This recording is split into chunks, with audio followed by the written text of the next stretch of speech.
Alright, so I've been under the weather. My system's been out of whack here since the enjoyable Bathurst 12 hour. So we're going to take a quick chronological look at this review. And we are skipping all of the solo spins and solo wipes, reckless driving accounts. We have here a textbook. Yes, a textbook unsafe rejoin. See the hole, fill the hole. Oh, the hole gets filled.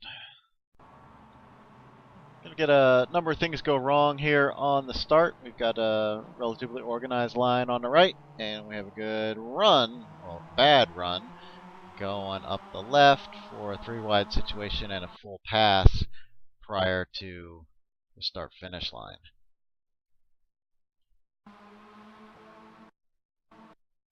And then a breath letter, another position, and then on the challenge P1. Simply put, this affected pass before the start causes a 3-wide and a checkup, and all that is unjustifiable risk to everybody on the track. It's why it's unacceptable. It's a critical offense here. I'm not protesting it, though it is in violation of the iRacing Sporting Code, but it is critical. Here we have a request for an unsafe pit entry review, and I'm going to go with no. First and foremost, unsafe pit entries are handled by iRacing. iRacing simulation does provide black flags for an unsafe pit entry, which in this track's case, I believe, is bringing all 4 tires across this yellow line in front of him, which he doesn't do, so he doesn't get a black flag in this situation. So then the question is it a reckless driving? Does it fall into our driving standards as reckless? The tail doesn't get all the way around in front of the nose, so there's no spin.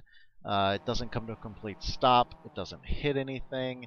There's no collection due to being off pace. He's off pace from a minor mistake, so I'm just going to go with no on this one. No further action. So now the fun one, that on initial inspection, when I was just putting together the sheets, I went straight to checking the car for saw the punt. Went straight to checking the car for damage. Is it the race-ending damage? It does end the race large number of laps early, and but it has been brought to the iRacing board, the incident review board on Facebook, for further discussion. So let's take a closer look at it and find out why I'm wrong on this one.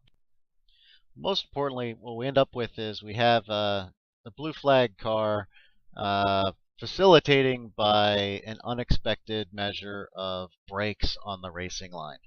And it happens at the exact moment where the overtaking car has decided to lay off and not go aggressive on this inside, trying to get to it, because he's got a long, good closing pace for a number of turns.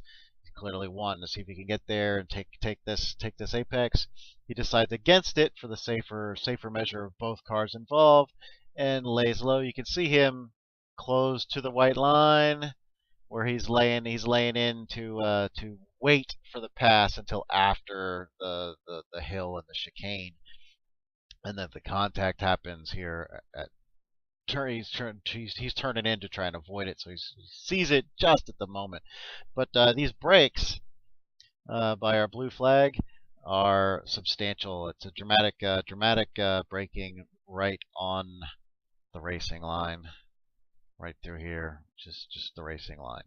It's a good 15 mile an hour plus drop in velocity right there on the racing line, which I liken to where helping situations go bad. I think an old lady at a 2-point stop sign who has the right of way and politely waves people to go by. So you see the hand wave, you pull it in traffic, and smack, you get T-boned because someone was offering help. You take the help, and then things go bad. In this situation, it looks like the attempt is to brake deep to allow to surrender the apex to Kevin here, but Justin doesn't brake. He brakes early. Well, he's on the brake. He's on the racing line while he's hitting the brakes here, which is just entirely unexpected for a driver behind. I don't believe there's any malicious intent here. I think the intent was to be braking deeper and to swing wide through this turn. I can't swing the mouse, but to swing wide through this apex and then allow the pass to take place before turning into the chicane part at the top of the hill. But unfortunately, his decision to do so put him on the brakes while still on the racing line, thus preventing the overtaking car from being able to take advantage of their responsibility, which is to effect the clean pass. So I will make the adjustments to the point spreadsheet and go this one with a no further action. I don't believe Kevin requires any penalty on here, and I also don't believe that Justin requires any further penalty because I think the punishment is enough that the car was destroyed and his race ended here due to braking on the race line. So I'm not going to incur further penalties. So no further action, and I will make the adjustments.